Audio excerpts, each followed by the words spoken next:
What up, everybody? It's Orka, and we're back again with another episode of Octo IQ. And today we are looking at, again, one of my favorite players, the Splat Roller Extraordinaire, the pioneer of the weapon, Eidori. So we're going to watch this play once, or these series of plays, and then we're going to walk it back, do a play-by-play, and then break it down, okay? Let's start.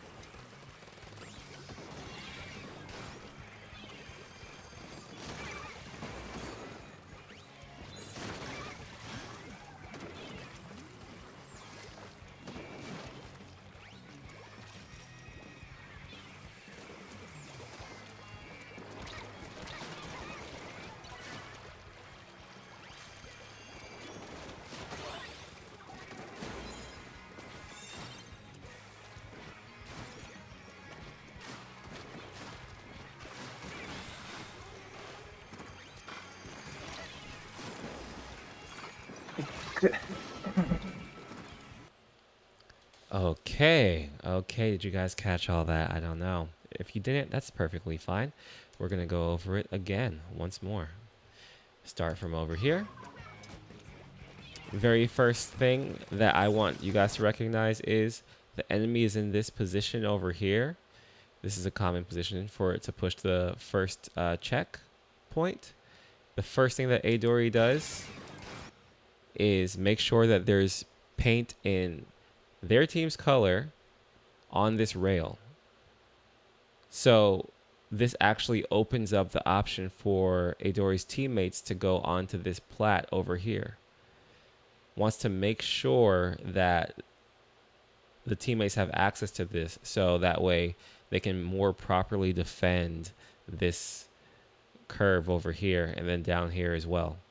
It's a very important little note, I would say an optimization, a min-max there.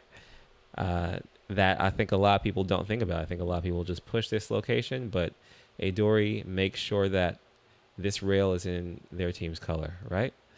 And then immediately another min-max right here, and a real important lesson for all Splat Roller mains. In fact, all mains of weapons that have curling bombs.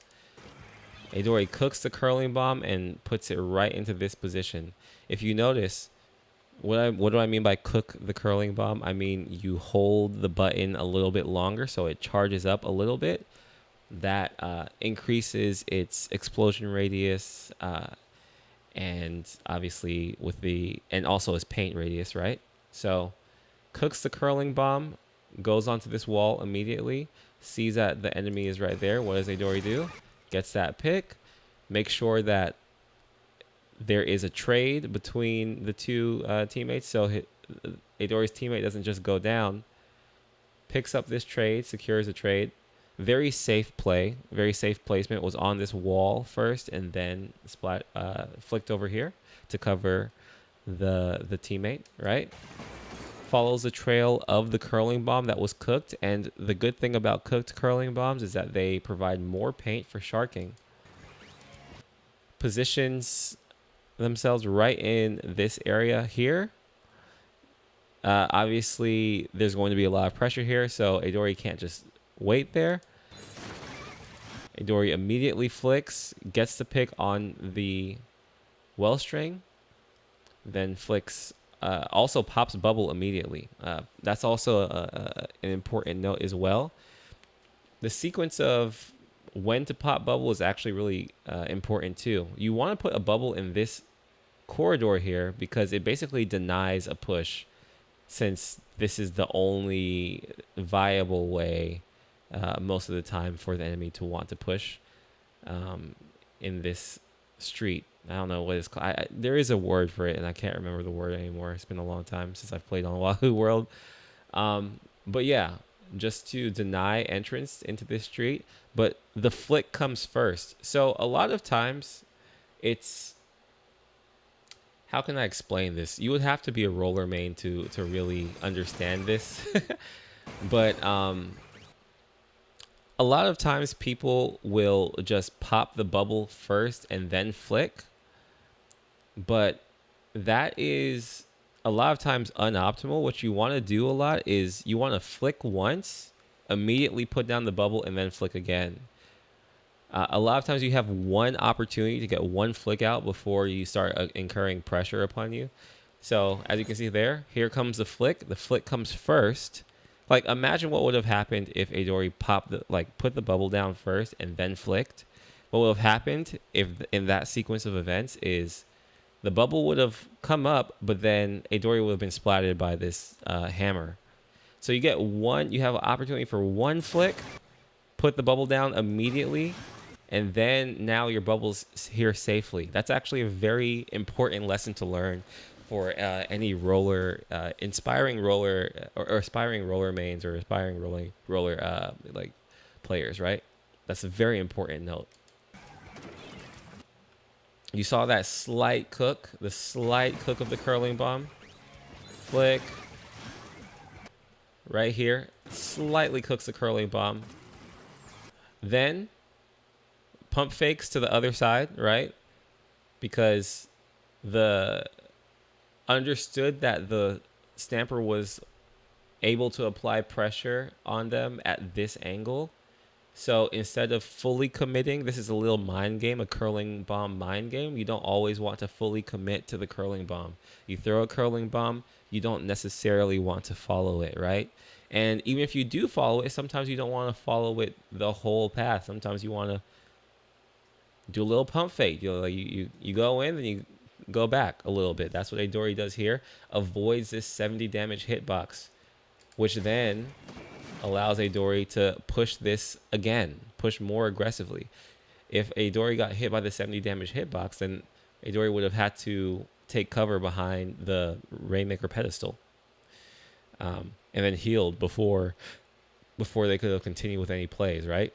But Eidori is focusing on the anchor. This is another lesson. There's a lot of lessons I'm going to say in this short amount of time, but as a front line, one of your main targets should always be the anchor or the support weapon. Those are like the two most valuable picks that you can get.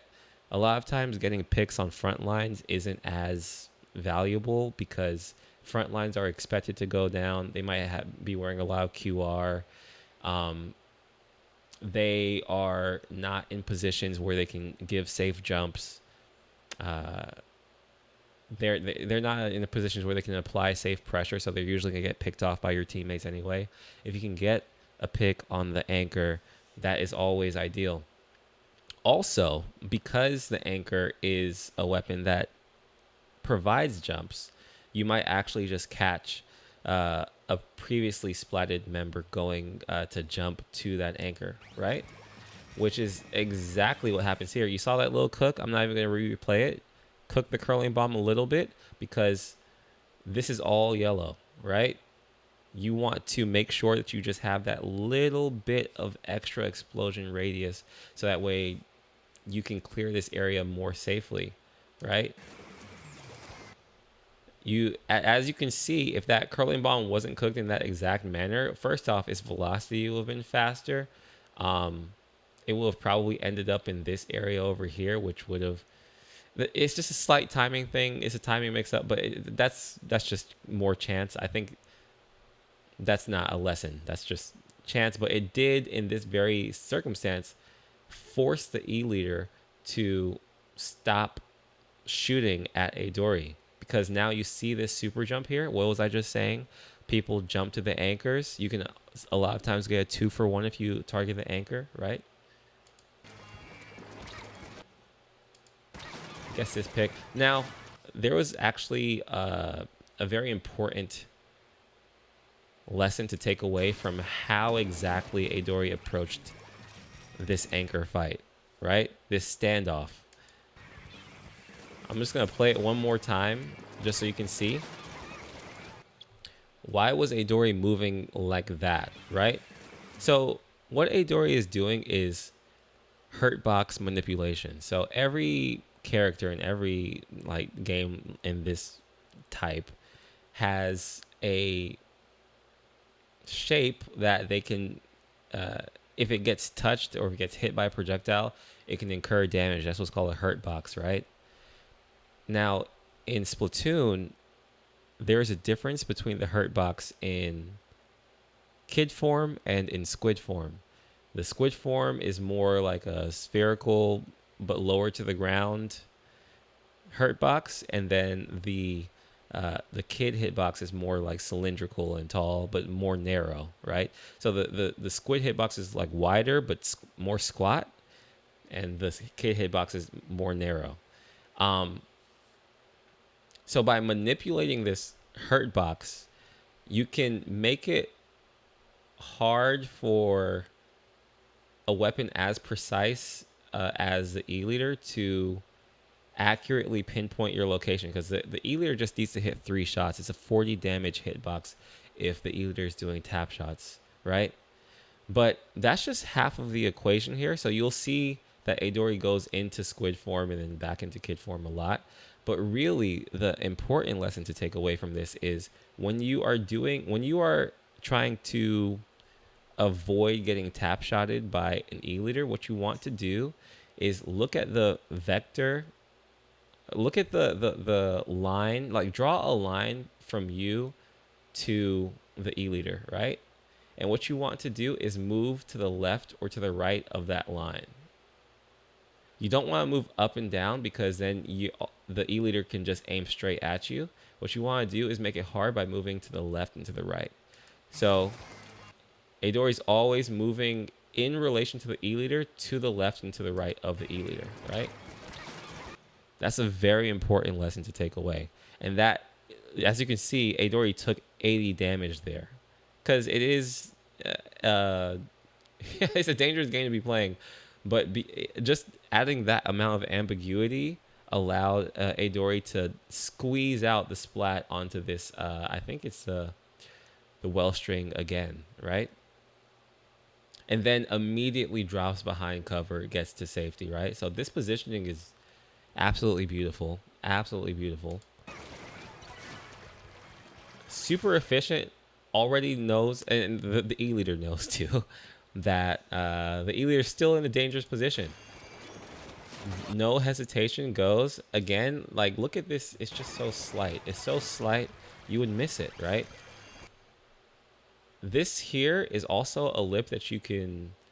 a lip of the stage that you can use against line of sight weapons such as E-liters. Obviously, the E-liter knew that that Eidori would be chasing them. You saw that just slight kid form, just to get that little bit. I mean, squid form.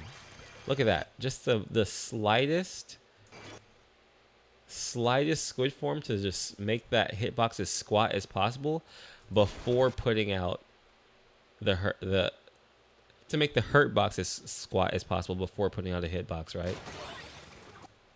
It's just really, really high level stuff.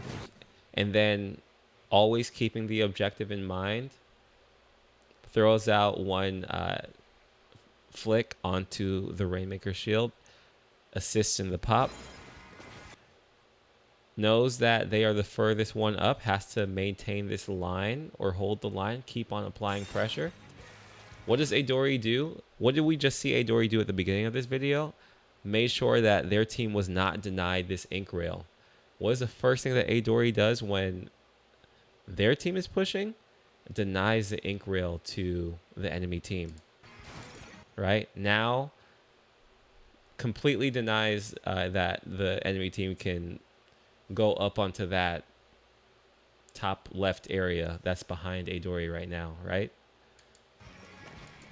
This is a prime position for a roller to be in. It's just so much fluidity in the movement as well, right? Okay, and this is probably the last lesson I'll say here, because this video's gone on for a long time. But this is around the time that Eidori goes down anyway. This is another advanced technique that I think if you're trying to up your roller game specifically, you're really going to want to get down, right? And it is... I might actually make a whole video on this, because it's an important tool to have in your toolbox as a roller. So the thing with rollers is the amount of time it takes for a shot to go out is significantly longer than in other weapons like shooters. Like in shooters, you just press the R2 button, immediately a bullet flies out.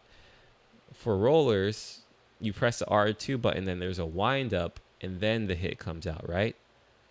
So what a lot of times you want to do as a roller is you want to press R2, and then during the wind up, you're just completely locked on to like tracking where the target is moving. You're just thinking, okay, is it moving left? Is it right? You're observing it, and then right as your hit is about to come out, then you flick into the direction of where it is. So a lot of times, it's like a mix of how I kind of do it when I play rollers. I sometimes will throw out the hitbox and then track like as the hitbox is out. But then sometimes I'll just wait, I'll just observe, and then flick to the enemy. So this is exactly what this is right here, right? You saw how fast that flick was? It's like wind up, observe, flick. Wind up, observe, flick. Wind up, observe, flick. It's that sequence. And it's like that little bit of time. But that's how you actually get more consistent flicks with rollers. Because that's actually really hard. Like, it's hard to track people like that unless you're flicking in this exact manner. I don't know. I hope that you got. I don't know if I explained that one as good as I want to.